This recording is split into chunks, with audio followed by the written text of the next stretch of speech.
Hi everyone, it's lovely to be here and to meet you all. My name is Grace Forell. I work at Which. I've been at Which for almost 5 years now. I'm primarily a content creator and I also lead the presenting and producing team. So I kind of oversee all the video content that goes out across the website and across our social media channels. And I also present on our podcasts as well. In addition to that, I work as a spokesperson for Which, so I'll often be on the news or the radio talking about our original research or giving cost of living advice. So a bit of an overview of the podcast that we do at Which. Which Investigates is the one that I host, and it's where we take investigations that are already being worked on at Which and we repurpose them for podcasts. Then we have the Which Money podcast, which is our longest running podcast. It's been going since 2019. We're up to over 1.4 million downloads now. And then the most recent one is Which Shorts. This is our new sort of baby. It was launched in May this year, and it's kind of similar to Guardian long reads. So it's about kind of selecting a particularly strong article that's going in the mag, and one of our presenters then voices it. And it's just a way of making it more accessible, getting it out in a different format and giving those mag articles another lease of life. So, a bit more about Which. We are 100% editorially independent, which is really important to us. We're a heritage brand. We're 65 years old, so we've been around for a while. I think lots of people think of Which and they think of Which members having a Which subscription and getting access to the kind of locked up lab test results and reviews of products and services. But we also have a mission to help all consumers. So we try and make as much of our advice as possible, especially if it's about cost of living at the moment, which is obviously so important. We try and make it free and accessible to everyone. So having lots of different channels is really important to us to get it seen as widely as possible. In recent years, we've diversified our incomes a little bit to include endorsements and affiliates, but our core income continues to be driven by subscriptions. And so therefore, demonstrating the value of Which membership through our content is really, really important. So how do we do that in the video and audio team? Well, you can see on the screen, this is some of our testing footage. We're lucky sometimes, like this is, it's a huge barrel that goes across our mattresses, and it goes over 30,000 times to simulate 10 years of use. So this kind of test is really visual. We can film it, we can share it, it's fun.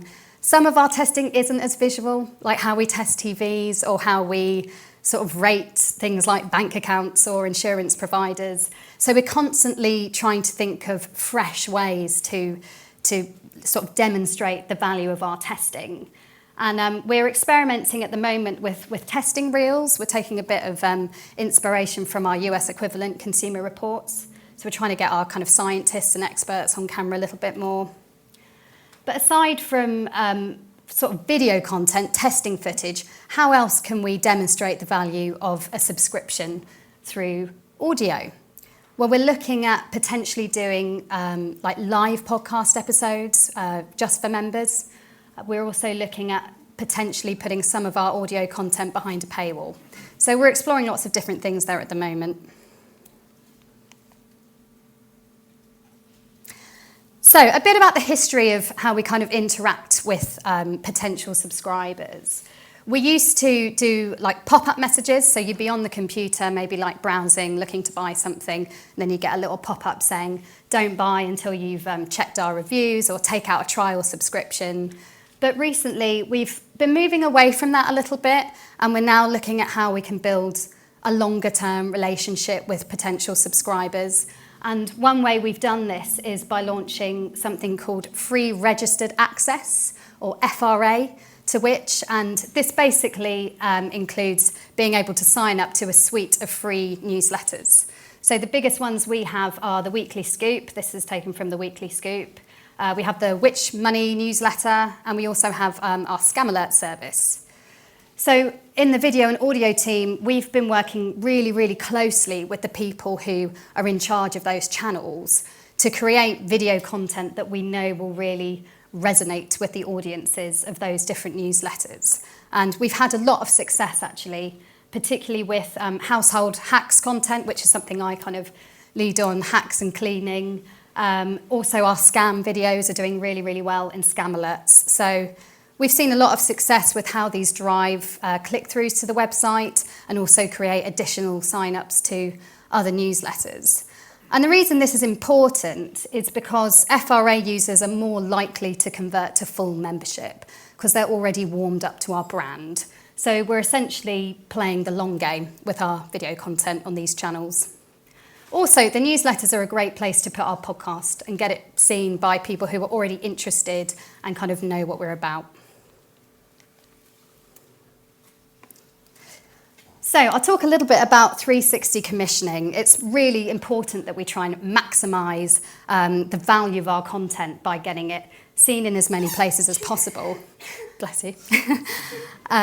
So this is an example of an investigation that we did back in the summer about how, whether mineral sunscreens really work. So it was originally commissioned as a video first article, which you can see up here. So that's like an article on the website where the video is sitting right at the top. So it's been commissioned with video in mind, and we've made it as visual as possible. So there's the article that was shared on the website and on the newsletters. And then we did a sort of snappier reel that went onto Instagram, Twitter, Facebook as well. And then we had loads of press coverage for this story. So in the top right-hand corner, that's the editor of Which Magazine, Harry Rose. He's doing an interview on in the investigation, but most of the content, the kind of press content, was covered by Harry Kind, who's in the other images. So he was able to front our video content for the site and our social media channels, and also do most of the press appearances. So we were really kind of killing many birds with one stone. And then finally, it also made it into a Which Investigates episode. We kind of used this investigation as a diving off point into sort of claims that manufacturers make about sunscreens. And we were able to interview the writer who did the whole investigation. So we really got loads of different outputs for this one piece of content. So it was really valuable. And I'm happy to talk in my panel discussion about kind of how that actually works, how we work with different teams across Which. So I'll talk a little bit about our brand. So Which, it prides itself on being authoritative and trustworthy. We're very much fact-driven, we're non-sensationalist, and we're editorially independent, which is really, really important to us. And I think in our print content, this can sometimes come across as slightly formal, but our video and audio content allows us to be more dynamic, more engaging, and to give Which a personality that you can really see and hear. We're able to connect with the audience in ways that you can't so much through print alone. And we're actually working on rebranding at the moment to kind of change our tone of voice a little bit and appeal to younger audiences. And so the work that we're doing in the video and audio team is going to be really vital to this rebrand.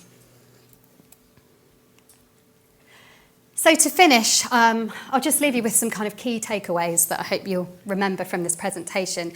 I know most of the publishers in here are already using audio and video a bit, so that's great. If you're looking to kind of increase your output, my top tips would be really think about the skills and expertise that you need in your team. We've developed recently to include a specific social media video producer. So he's an expert on all the different social channels, and he's able to really shape the content that we put there and ensure that it's as successful as possible. And we've also got a full-time podcast producer on board as well. So that's really, really helped with our output. It's also really essential to have buy-in from your writers and your editors at your publisher so that they're thinking about video and audio from the very beginning. When they're pitching and commissioning ideas, be involved at that first stage. Don't wait until it's done and then try and create video content around it, because we've seen it doesn't work as well as when you are really there at the very beginning, shaping how something is going to look. And we've actually started commissioning our own content now, which is purely video, which has been really good. And lastly, I mentioned it with the sun cream story, but really focusing on how you can repurpose one piece of content is just so important. And it might just be a couple of tweaks to a video to make it more suitable for another channel, or it might be completely changing what you're doing. So like taking a really meaty research and creating like a fun 90-second reel for it, or looking at a piece of print content and making a podcast from it. But the original research should have already been done. So it's still a really efficient and valuable way of creating new content. Well, thank you for listening and enjoy the rest of the event.